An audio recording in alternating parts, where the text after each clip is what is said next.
ঢাকার পরিবেশ রক্ষা, জলাবদ্ধতা নিরসন ও যোগাযোগ ব্যবস্থার উন্নয়নে বুড়িগঙ্গা সহ রাজধানীর চারদিকে ৮ লেনের সড়ক নির্মাণের পরিকল্পনা নিয়ে সরকারের বিভিন্ন পর্যায়ে আলোচনা চলছে বলে জানিয়েছেন স্থানীয় সরকার, পল্লী উন্নয়ন ও সমবায় প্রতিমন্ত্রী মীর শাহে আলম।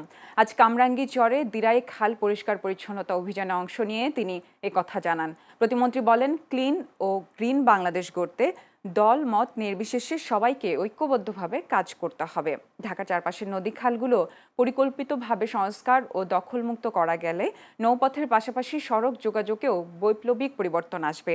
তবে শুধু সরকারি উদ্যোগে খাল ও নদী রক্ষা করা সম্ভব নয় উল্লেখ করে পরিচ্ছন্ন নগরী গড়ে তুলতে তিনি নাগরিক সম্পৃক্ততা বাড়ানোর উপর বিশেষভাবে জোর দেন।